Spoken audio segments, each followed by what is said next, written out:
Hello guys, welcome back to our new video. അപ്പോൾ നമ്മൾ ഇന്നത്തെ വീഡിയോ എന്ന് പറയുന്നത് മൈൻക്രാഫ്റ്റിലെ യൂസ്ഫുൾ ആയിട്ടുള്ളൊരു ട്യൂട്ടോറിയൽ വീഡിയോ ആയിട്ടാണ്. അപ്പോൾ എന്താണെന്ന് നോക്കുന്നതിന് മുമ്പ് നമ്മുടെ ചാനൽ ഇതുവരെ സബ്സ്ക്രൈബ് ചെയ്തിട്ടില്ലെങ്കിൽ സബ്സ്ക്രൈബ് ചെയ്യുക, മാക്സിമം സപ്പോർട്ട് ചെയ്യാൻ വേണ്ടി ശ്രമിക്കുക. ഒരു 3 സബും കൂടെ ഉണ്ടെങ്കിൽ നമുക്ക് 70 ആകാം. അതുകൊണ്ട് തന്നെ എല്ലാവരും സബ്സ്ക്രൈബ് ചെയ്ത് സപ്പോർട്ട് ചെയ്യാൻ വേണ്ടി ശ്രമിക്കുക. അപ്പോൾ അതെന്താണെന്ന് വെച്ചിട്ടുണ്ടെങ്കിൽ അതൊരു എൻചാൻറ്റ്മെൻറ്റ് ട്രിക്കാണ്. അപ്പോൾ അതിന് നിങ്ങളുടെ കയ്യിലൊരു മെഡിങ്ങും പിന്നെ അൺബ്രേക്കിംഗ് ഉള്ള ഒരു എൻചാൻറ്റ്മെൻറ്റ് ബുക്കുമാണ്, പിന്നെ ഏതെങ്കിലും ഒരു ടൂൾ. അപ്പോൾ ആ ടൂൾ നിങ്ങൾ ആൻവിലെ വെച്ചൊന്ന് എൻചാൻറ്റ് ചെയ്ത് എടുക്കണം. ഇങ്ങനെ ഈ 2 എൻചാൻറ്റ്മെൻറ്റ് ചെയ്തതിൻ്റെ ഗുണം എന്താണെന്ന് ഞാൻ പറഞ്ഞു തരാം. അപ്പം നിങ്ങൾക്ക് ഇവിടെ കാണാൻ പറ്റും, എൻ്റെ ഇരിക്കുന്ന പിക്കാക്സ് കുറച്ച് ഡാമേജ് ആണ്.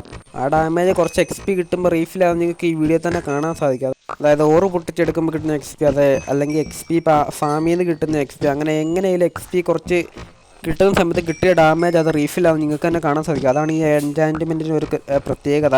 അപ്പോൾ ഈ എൻചാൻറ്റ്മെൻറ്റ് ഉപയോഗിച്ച് ഏത് ടൂൾ വേണമെങ്കിലും ഇങ്ങനെ ആക്കിയെടുക്കാൻ പറ്റും. അപ്പോൾ ഞാൻ പറഞ്ഞ കാര്യം എല്ലാവർക്കും മനസ്സിലായെന്ന് വിചാരിക്കുന്നു. മനസ്സിലായില്ലെങ്കിൽ നിങ്ങൾ കമൻറ്റ് ചെയ്യുക. അപ്പോൾ അതിനെക്കുറിച്ചൊരു വീഡിയോ ചെയ്യുന്നതായിരിക്കും. അപ്പോൾ ഓക്കെ ഫ്രണ്ട്സ്, ബൈ.